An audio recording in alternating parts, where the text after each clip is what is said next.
Hello everyone, it's Darkseeker here again. Welcome back for another video. Today we're playing Oblivion's Big Shaman on the Wild Mode ladder.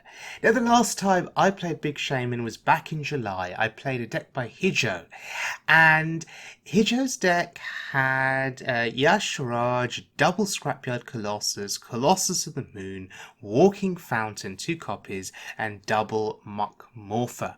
Very similar to the composition of minions that you see in this deck here by Oblivion, except one big difference. There's a single copy of Muck Morpher, which I think is fine in that you don't want to run into a situation where you play Muck Morpher and it transforms into a copy of Muck Morpher, because there's a second copy of it in your deck. By running the single copy, we avoid that problem.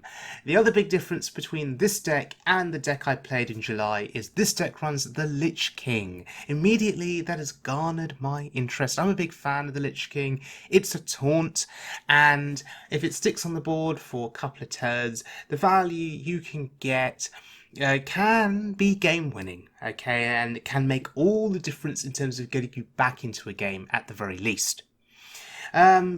This deck runs double Lightning Storm, no Maelstrom Portal, which is interesting. I like the inclusion of Sphere of Sapience. Having a bit more control over your card draw, I think, is pretty good.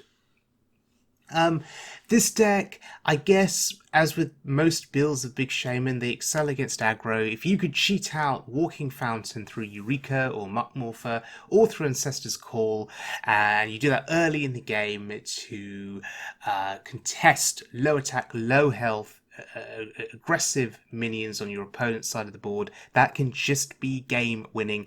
And against slower decks, you've just got to hope they don't have answers to your big threats. But Yasharaj, cheated out early, bringing out a stream of big minions, can just be game winning against slower decks. So let's have a look at the deck in action on the Wild Mode ladder, and we're starting out against a Priest.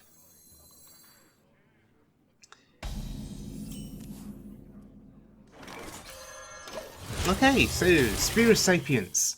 Good start. Very good start for us. The Lich King. Do you know what? I'm going to take the Lich King. And the reason is we have Eureka. Against the Priest, I think I'd rather have the Lich King cheated out through Eureka early than the Walking Fountain. The future is... Well, if there's minions on the board, the Walking Fountain is probably better if it can kill them. It just depends on the board state. Ancestor's Call is a big deal here. I think we coin it out. Oh, wow. Well, that's just wrecked him, because that's Razar. And now he's not going to get his cheap hero power. And you know what? It is absolutely fine to sacrifice the Walking Fountain, because we don't want to risk Raza returning to hand in some way.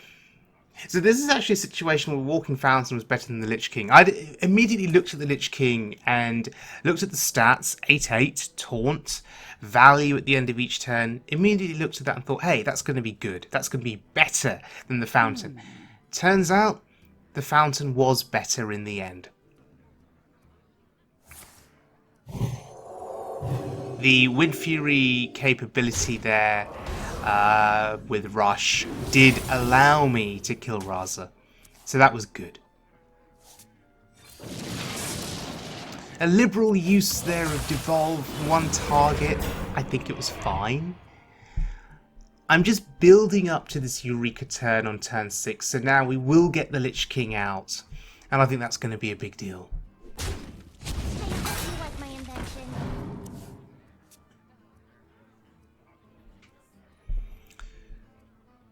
Although we do have to be wary, I guess, of cards like Psychic Scream. impressive. You know, we Eureka on 6. He screams on 7. Lightning Storm. Not going to play it here, even though we got the Spell Power Totem, which would have been a guaranteed kill on his 3 health minion. I think it was fine not to play it there. We're not feeling especially threatened, and maybe we can just get a bit more value from the Lightning Storm. Meanwhile, his plays are incredibly slow, and that's fine. Oh, okay, this is interesting. We get the Muck Morpher, which means we can't play the Eureka. It's too risky. But that is a card. Yashraj. Well, I'm going to be building a wall of taunts. It is finished. Well, there we go. You win. Couldn't deal with a 4/4 Yashraj. Out of range of Shadow Word Death and Shadow Word Pain. Lady Vash versus Gul'dan. Right, next game is against a Warlock.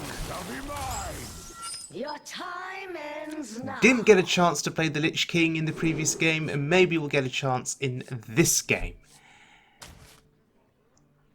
And I'm thinking to myself, do we keep the Ancestor's Call because we have the Lich King in hand? Oh, Eureka 2. I think this is fine. Now, the problem is we cannot play Ancestor's Call before we play the Muck Morpher. We have to play Muck Morpher first. Otherwise, Ancestor's Call could pull out the Muck Morpher. We'd be very, very sad. Or we could play Ancestor's Call and hope for the Lich King, and... well, we're not that lucky. This is Hearthstone. I'm never that lucky. No, don't. It's still good. Interesting. Very strong start from him. Wow. Soulfire on a totem. Look at this start. 5 attack, Tiny Knight. Not so tiny anymore. And this is how Discardlock just steamrolls you completely.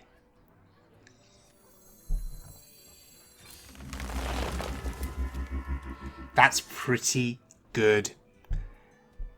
That's really, really good pickup. We use it here and now. The other option potentially was to coin out Ancestor's Call and hope that it hit a good target. Either the Lich King or the Scrapyard. There is so much untapped. But again, my luck, being what it is, it's terrible. We would have brought out the Muck Morpher. That's what my luck is like. Oh gosh, that's Dark Glare. What the hell is that doing in a deck? Right, that's 2 copies of Dark Glare that are gone. We do take the risk with the Ancestor's Call. It does pay off, thank goodness. You were just a burden. Good, it went face, that's excellent. He's going to have to work harder to get through the Scrapyard Colossus.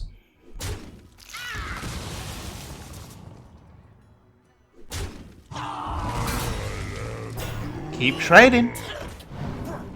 Keep on trading.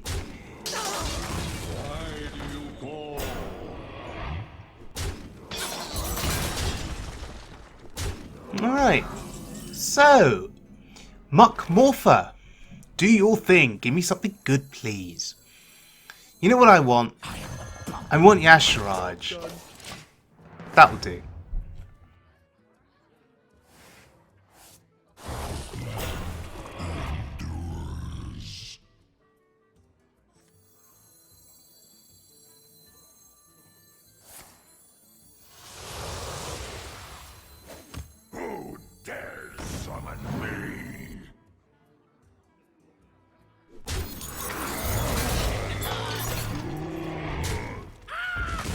Alright. Doomguard. Bit of a problem.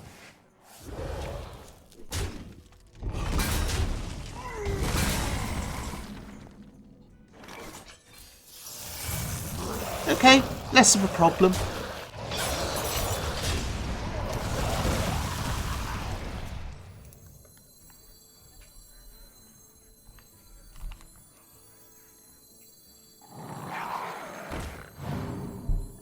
And he's completely out of threats, he's completely out of resources.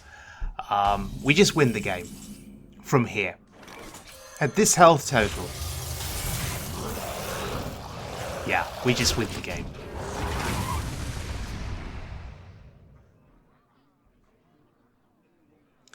Really want an opportunity to play the Lich King. I'm pretty desperate, in fact. It's in my hand. Come on. There we go. Finally. Oh, he conceded. Damn.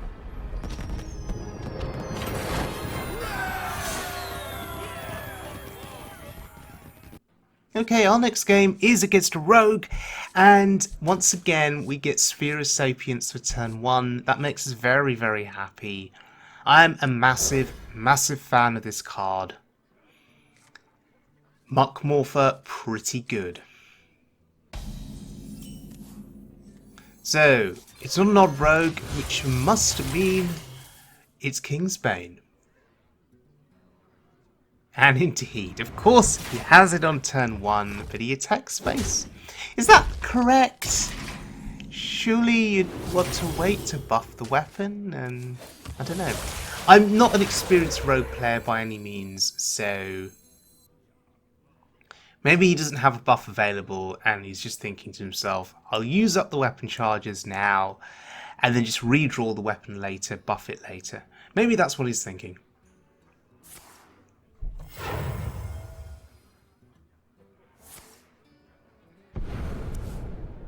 Interesting.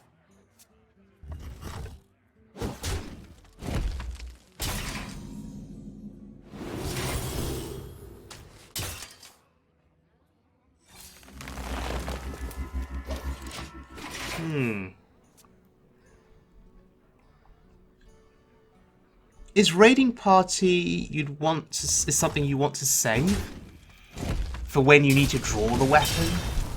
Like now, for instance? Oh. Here's the shiny finder, of course. Didn't need the raiding party, but I just wonder, is it something you keep for when you really need to draw the weapon?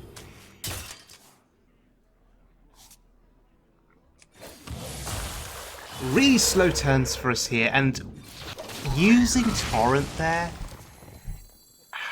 it's fine. I think it's removed 3 attack from the board. I think that's absolutely reasonable.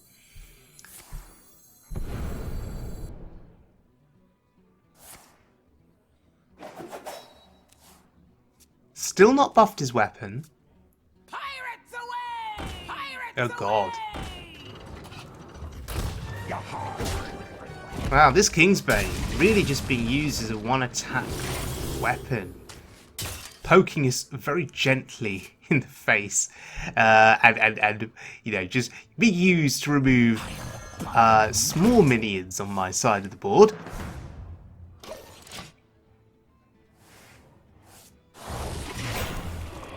Well, that's not such a small minion. It's going to grow into a 7/7 on Death Rattle.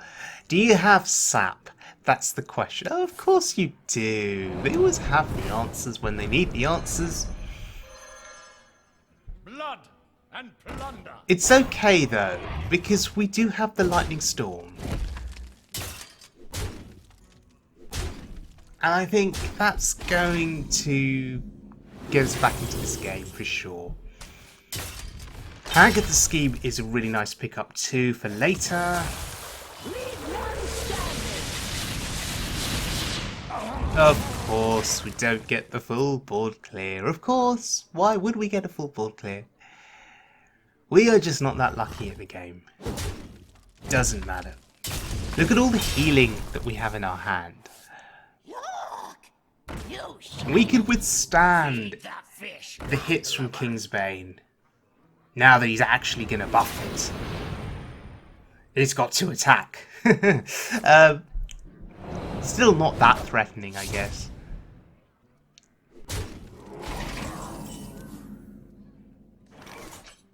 Agatha's Scheme is a board player. Why not?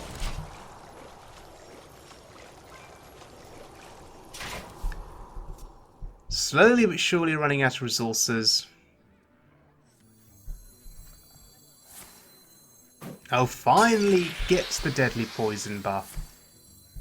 I'm used to playing against Kingsbane rogues that get the weapon and the buff really early, within the first 2 or 3 turns of the game. And have already done far more damage. But I guess with our healing capability, we could just outlast him, outpace him now. And there's more healing. Look at that, nearly back to full health, 26 health. Okay, just get the pirates. Sure, that's good.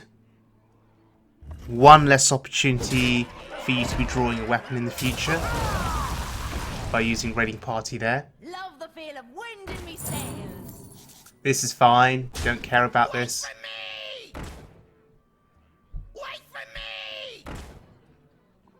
Can we get a second lightning storm? No, we get a Eureka.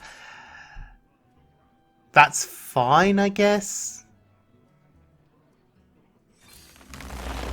Oh, another Eureka, sure.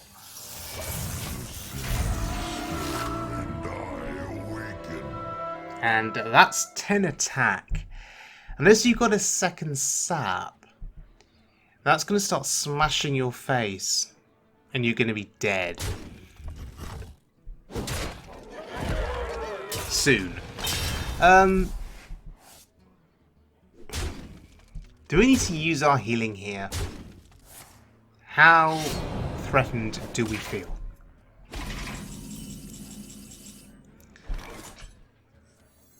Let's see what we get. Oh, we get a taunt.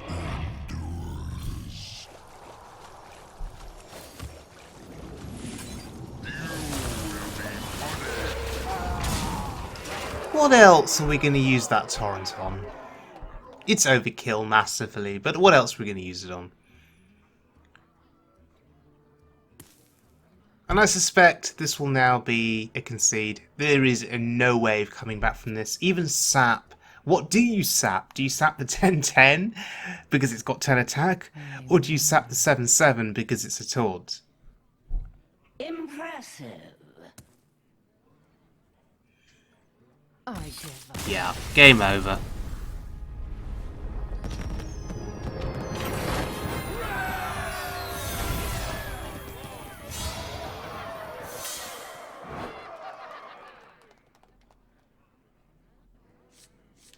Okay, one more game, and it is a warrior.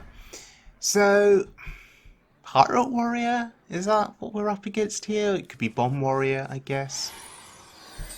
Or big warrior. For a brief moment, that seemed to be a thing. And then it disappeared.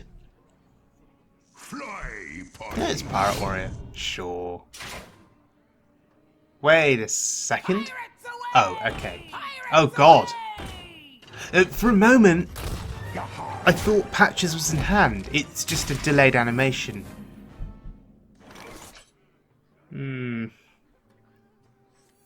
So, devolve here seems fine because I'm scared of a captain coming down on turn 3.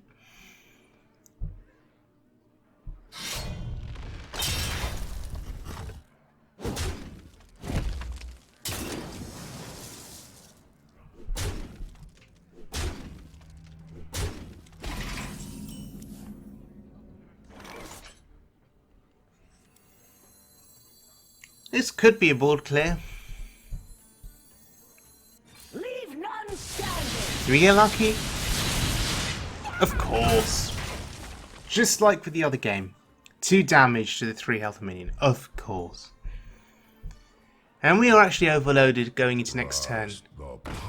Oh, there's the captain. Good thing we cleared that first board of minions, right? Of pirates, I should say.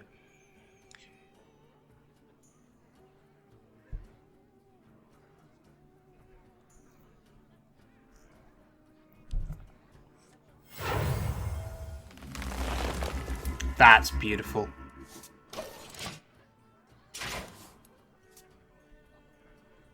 So, Hagatha's scheme,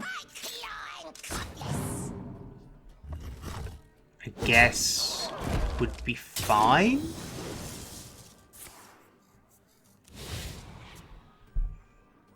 Now taking a bit of damage here, no healing in hand. That's a bit of a worry.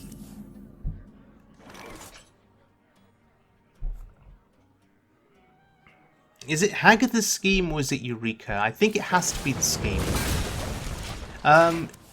Eureka would have given us a fountain or a colossus. But I think keeping the board as clear as possible there was the better decision. Is he not going to pair this with a pirate? He's not. Wow. Okay. Just committed this cannon without any pirates to go with it. I'm fine with that.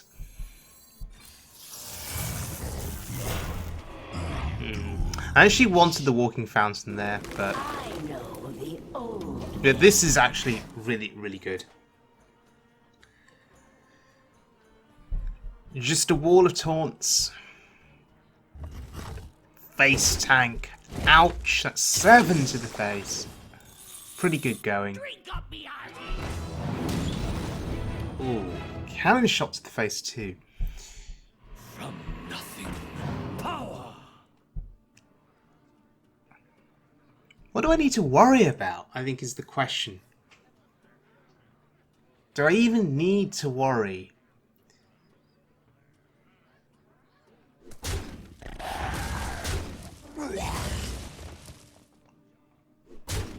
Wow.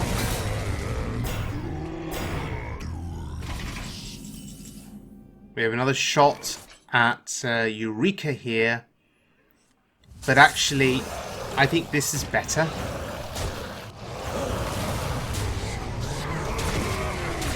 I feel just a bit safer having cleared the board. Just playing it ultra safe and ultra careful. Someone's gotta lead the charge.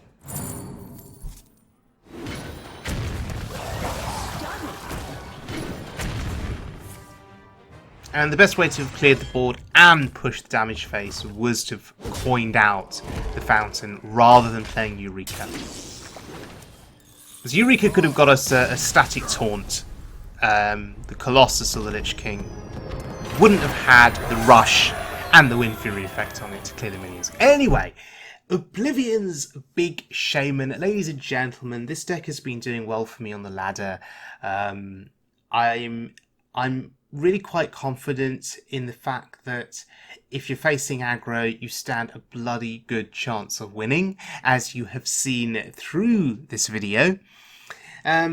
Against slower decks, okay, you can try and catch them by surprise with the likes of Y'Shaarj and hopefully then just outpressure them.